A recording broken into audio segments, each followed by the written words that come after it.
만약 당신의 성공이 누군가의 생명을 담보로 세워진 거래였다면 그래도 미소 지을 수 있나요? 이 질문이요. 이지영 마음을 정면으로 찔렀는데요. 지역은 요즘 밤마다 한 장의 내역서 때문에 잠을 설치고 있었습니다. 재단 기부라는 둔갑을 한 대형 이체. 받는 사람은 고성희 쪽과 연계된 유령 법인이었고 자금의 출발점은 박진석 회장 계열사 내부 계정으로 보였거든요. 평소 숫자의 밝은 지역이었지만 이번만큼은 머리가 복잡했습니다. 이 내역이 뜻하는 바가 너무 무거웠기 때문입니다. 성재가 알면 무너질 텐데 은호는 또 얼마나 흔들릴까. 지은호는 다른 고민을 붙들고 있었는데요. 카페 겸 디자인 사무실을 정리하고 인테리어, 자재 유통으로 본격 전환하는 시점이었습니다. 박성재가 조용히 손을 내밀었죠. 필요하면 내 쪽 라인도 붙여줄게. 대신 무리하지는 말자. 성재 특유의 다정함에 지은호도 마음이 약해졌는데요. 문제는 지역이었습니다. 지역은 차가운 말투로 외부 자금은 눕힐 수 있다고 했고 그 뒤에 말하지 못한 의심이 하나 더 있었습니다. 그 돈, 출처가 깨끗하지 않아 보이는데 며칠 뒤 상황이 휘청였습니다. 지역 AP 인수건으로 시장이 들썩이더니 어느 날부터 지역의 자금력은 허상이라는 소문이 돌기 시작한 겁니다. 투자자 몇몇이 약속이나 한 듯 뒤로 물러섰고요. 지역은 아연했는데요. 자신이 본 내역과 소문의 각도가 묘하게 겹쳐 보였기 때문입니다. 누가 의도적으로 수혈 라인을 조이는 중이다. 그는 그렇게 판단했습니다. 이번엔 박성재 쪽 이야기를 해볼게요. 성재는 아버지 박진석에게 오랜만에 칭찬을 들은 참이었습니다. 요즘 눈이 밝아졌구나. 그 말 한마디에 성재는 어깨가 펴졌는데요. 그 순간 고성희가 다정한 미소로 덧붙였습니다. 성재가 고른 사람들 믿음이 가네요. 말은 부드러웠지만 눈빛은 얼음 같았죠. 성재는 그 이질감을 스치듯 느꼈는데 설마 했습니다. 설마가 사람을 잡는다는 걸요. 곧 알게 되지만요. 지역은 단서를 더 모았습니다. 재단 회계, 운송장 계약서, 보험 담보 변경서 종이 몇 장이 이어지더니 하나의 그림이 나왔습니다. 고성희 명의의 비공개 계좌들, 거기서 여러 법인으로 흘러나간 자금, 그리고 그 법인이 다시 어느 투자자문사와 언론 홍보 라인으로 연결되는 구조였는데요. 그 라인이 지역과 지은호가 준비 중이던 자재 유통 계약의 핵심 파트너들을 차례로 흔들고 있었습니다. 더 소름 돋는 건요. 그 법인들 최종 연결점이 한우진 이름과 가까운 곳에서 맴돌았다는 사실이었습니다. 치료비, 비밀 유지, 그리고 후계 플랜? 지역은 성재를 불러냈습니다. 둘은 대학 시절부터 서로를 잘 아는 사이라 단도직입으로 갔죠. 성재야, 내가 모르는 일일 거라 믿는데 이 서류들 좀 보자. 성재는 한 장 한 장 넘기다가 손이 멈췄습니다. 이건 우리 집안 쪽 계정인데 눈빛이 흔들렸고 분노와 부정이 번갈아 올라왔습니다. 어머니가 그럴 리가. 지역이 말했습니다. 확인하면 돼. 내가 직접. 친구 사이에 마지막 남은 신뢰를 내밀었고 성재는 고개를 끄덕였습니다. 확인한다. 만약 사실이면 난 나서겠다. 지은호는 그 와중에 더 복잡했는데요. 지역이 최근 이상하리만치 거리를 두자 마음이 뒤틀렸습니다. 예전엔 지은호가 먼저 다가가도 지역이 냉정했는데 이번엔 반대였거든요. 거기에 성재는 늘 곁에서 지켜줬습니다. 은호야, 내가 내 편이야. 그 말은 달콤했지만 무거웠습니다. 그 둘 사이에서 지은호는 괜히 숨이 가빴습니다. 어느 편을 드는 게 아니라 어느 삶을 선택하느냐 같은 문제 같았거든요. 며칠 뒤 성재가 움직였습니다. 그룹 내부 감사를 빌어 자금 흐름을 추적했는데요. 결과는 충격 그 자체였습니다. 고성희 명의에서 출발한 돈이 궤를 여러 번 바꿔 타면서 투자자 심사 라인에 압력을 주는 비용으로 쓰였다는 정황이 포착됐습니다. 또 하나, 외곽 별장 유지비와 특수의료 장비 렌탈 기록이 자금 흐름과 맞물렸습니다. 성재는 숨이 막혔습니다. 어머니, 대체 뭘 하고 계신 거예요? 성재는 결국 아버지 박진석을 찾아갔습니다. 아버지, 저 말씀드릴 게 있습니다. 진석은 눈을 가늘게 뜨고 아들을 봤는데요. 말은 증거와 함께하는 거다. 성재는 묵묵히 자료를 내려놓았습니다. 종이들이 책상 위에서 스르륵 미끄러졌고 방 안이 조용해졌습니다. 한참을 보던 진석이 낮은 목소리로 물었습니다. 내 생각은? 성재는 솔직하게 말했는데요. 사적 목적과 공적 자금이 섞여 있습니다. 제가 틀렸다면 책임을 지겠습니다. 하지만 맞다면 가만히 있을 수가 없습니다. 진석은 자리에서 일어나 창가로 걸었습니다. 오래 묵힌 한숨이 나왔죠. 피는 섞일 수 있어도 원칙은 못 섞는다. 그날 저녁 네 사람이 마주 앉았습니다. 박진석, 고성희, 박성재, 그리고 지혁. 지은호는 오지 못했습니다. 스스로 지금은 내가 낄 자리가 아니다라고 느꼈거든요. 대신 문 앞에 서서 작은 떨림으로 결과를 기다렸습니다. 방 안에서 오간 말들은 단단했고 때로는 잔인했습니다. 고성희는 처음엔 차분했는데요. 애를 위해서였어요. 한 문장에 모든 것을 담아내려고 했죠. 성재는 고개를 저었습니다. 어떤 명분도 규칙을 바꾸진 못합니다. 지역은 조용히 서류 2장을 더 내밀었습니다. 루머, 전파 계약서와 인출 타이밍입니다. 지역과 은호를 타깃으로 삼은 흔적이 선명합니다. 박진석은 오래 도는 말을 싫어하는 사람이었습니다. 결론을 냈죠. 사적인 치료와 보호, 그 자체를 죄라 할 수는 없지. 하지만 회사 돈을 건드렸다면, 그리고 남의 사업을 고의로 무너뜨렸다면 그건 이야기 끝이야. 고성희는 잠시 침묵하더니 낮게 말했는데요. 우진이는 아프지 않습니다. 다만 언젠가 문제가 될 수 있는 기록을 지우고 싶었어요. 우진이는 완벽해야 했어요. 성재가 묻습니다. 그래서 제 입지도, 지역의 일도, 은호의 선택도 다 숫자로 계산하셨어요? 그 질문이 방 안 공기를 바꿨습니다. 고성희는 표정을 잃었고 박진석의 손이 떨렸습니다. 결론은 즉각적이진 않았습니다. 박진석은 법과 절차에 따라 보자고 했고 내부 조사가 열흘간 진행되기로 했습니다. 이 결정이요. 모두에게 시간을 줬습니다.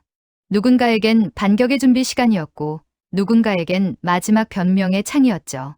그 열흘 사이에 많은 일이 일어났습니다. 먼저 지역. 모두가 떠난 자리에서 홀로 남아 끝났구나 했는데요. 의외의 전화가 왔습니다. 박진석이었습니다. 자네 사업 구조를 다시 보니 본질은 탄탄하더군. 다만 외부 공격에 취약했을 뿐이야. 내부 조사 결과가 나오기 전까진 언급 못하지만 원칙만 지키면 자네 같은 사람은 언젠가 반드시 올라온다. 정확한 약속은 아니었지만 지역에게 필요한 건 아직 끝이 아니다라는 신호 하나였습니다. 지역은 그 통화를 듣고도 아무 말 안 했는데요. 돌아와서 책상 위 도면을 다시 폈습니다. 계약을 되살릴 방법, 루머를 법적으로 차단할 문장, 현금 흐름 방어선 같은 메모가 빼곡했습니다. 지은호는 그 사이 자신에게도 질문을 던졌습니다. 나는 누구 편을 들 게 아니라 어떤 사람이 될 건가? 그래서 커피 기계를 끄고 사무실 한켠에 앉아 긴 메일을 썼습니다. 대상은 투자사 2곳이었고 제목은 사실 확인 요청 및 공실력 검토 제안이었습니다. 그 메일엔 지은호 특유의 꼼꼼함이 담겼습니다. 루머의 문장 하나하나를 근거와 함께 반박했고 데이터로 이야기했습니다.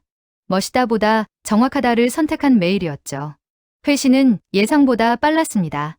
한 곳에서 내부적으로 재검토하겠다는 답이 왔고 다른 한 곳은 소문 출처가 불분명하다는 확인을 줬습니다. 작은 변화였지만 작은 변화가 판을 엎는 시작이 되곤 하죠. 성재는 집으로 향했습니다. 문 앞에서 잠시 멈추더니 결심한 듯 들어갔습니다. 어머니, 내일 변호사와 함께 사실관계를 정리하겠습니다. 부끄러운 일이라면 제가 앞에 설게요.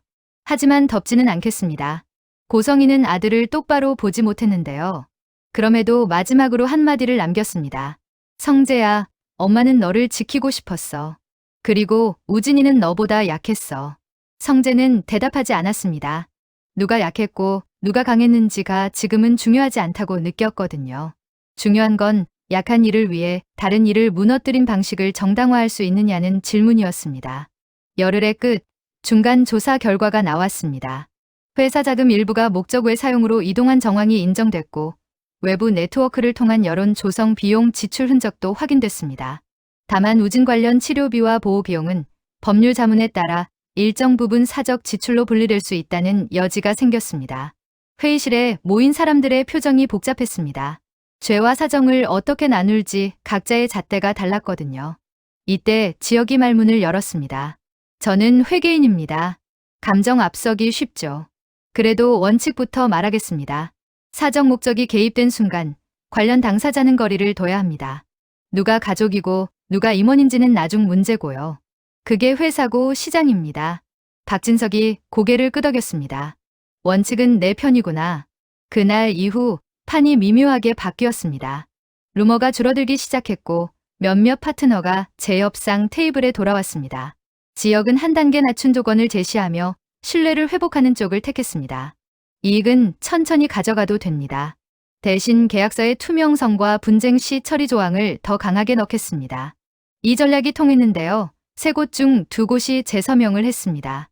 마지막 한 곳은 미적거렸지만 시간을 벌었다는 것만으로도 숨통이 트였습니다. 인간관계도 변화가 생겼습니다. 지은호는 지역에게 말했습니다. 왜 나를 밀어냈는데요? 지역은 솔직히 털어놨습니다. 내가 내 옆에 있으면 내가 감정으로 판단할까봐 겁났어. 지은호는 잠시 눈을 감았다가 웃으며 말했죠. 그럼 약속해요. 우리는 서로의 브레이크가 돼주는 걸로. 그 말이 지역 가슴을 쿵 치고 지나갔습니다. 한편 성재는 그 대화를 멀리서 보고 있다가 자신이 가진 마음을 조용히 접었습니다. 좋아하는 건 내 자유지만 상처 주면 안 되지. 성재답게 어른스럽게 정리했는데요. 대신 그는 다른 사랑을 택했습니다.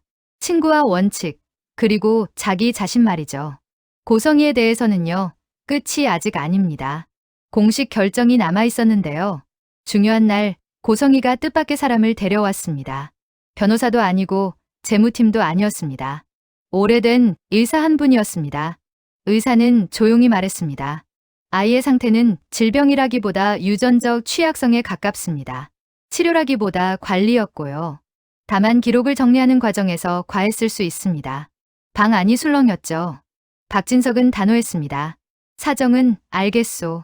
그래도 원칙은 어기면 안 돼요. 고성희는 마지막으로 고개를 숙였습니다. 책임지겠습니다. 다만 우진이는 지켜주세요. 이 말은 계산이 아니었고 어머니의 부탁처럼 들렸습니다. 박진석이 답했습니다. 아이들은 어른의 업보로 심판하지 않소. 결정이 내려졌습니다. 고성희는 경영라인에서 물러나고 법적 책임은 절차대로 받기로 했습니다. 우진은 그룹의 후계 구도에서 한 발 물러나 치료와 학업을 이어가게 됐습니다. 회사는 윤리규정과 내부 통제 시스템을 크게 손보기로 했고요. 그 과정에서 성재가 전면에 섰습니다. 지역과 지역은 실무의 버팀목이 됐고 지은호는 공급망과 디자인 브랜딩을 묶어 새로운 사업 모델을 만들어냈습니다. 셋이서 밤늦게까지 문장을 다듬고 숫자를 맞추고 서로의 마음을 살폈습니다. 어느 날 성재가 조용히 말했어요. 우리는 서로의 브레이크이자 가속 페달이네. 지역이 웃었고 지은호는 그 웃음을 받아 웃었습니다. 엔딩처럼 보이죠? 그렇지 않습니다. 루머를 처음 흘리게 만든 첫 손의 정체, 중간에서 문서를 손본 회계사의 의도, 그리고 고성희가 끝까지 밝히지 않은 단 하나의 메모, 하늘이라는 암호명으로 기록된 거래 상대. 그 메모의 날짜가 이상하게도 박진석이 누구도 모르게 회장직 승계 플랜을 제작성하던 날과 정확히 겹칩니다. 우연일까요? 아니면 다음 폭풍의 씨앗일까요? 지역은 복도 끝 자판기 커피를 들고 창밖 불빛을 보았습니다. 우린 결국 선택으로 증명하는 사람들이네. 혼잣말 같았지만 사실 세세게 하는 말이었습니다. 지은호는 옆에서 고개를 끄덕였고 성재는 먼 곳을 바라보며 대답했죠. 다음엔 우리가 먼저 묻자. 이익보다 오르무려. 그리고 셋은 다시 자리에 앉았습니다. 남은 과제들이 많았습니다. 계약서의 빈칸, 시장의 불안, 사람들의 마음.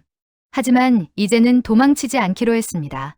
서로의 손에 쥐어진 펜과 계산기, 그리고 마음이 같은 방향을 보게 되었으니까요. 마지막으로 한 가지만 남겨둘게요. 하늘이라는 암호명, 그 반대편에 누가 서 있는지 알게 되는 날. 지금 우리가 알던 구도는 또 한 번 뒤집힐 수도 있습니다. 그때 지역은 어떤 선택을 할까요? 지은호는 어떤 책임을 택할까요? 성재는 어떤 대가를 치를까요? 다음 이야기는 조금 더 깊고 단단하게 이어지겠습니다. 구독과 좋아요는 좋은 영상을 제작하는데 큰 원동력이 됩니다. 끝까지 시청해 주셔서 감사합니다. 다음 영상으로 찾아뵙겠습니다.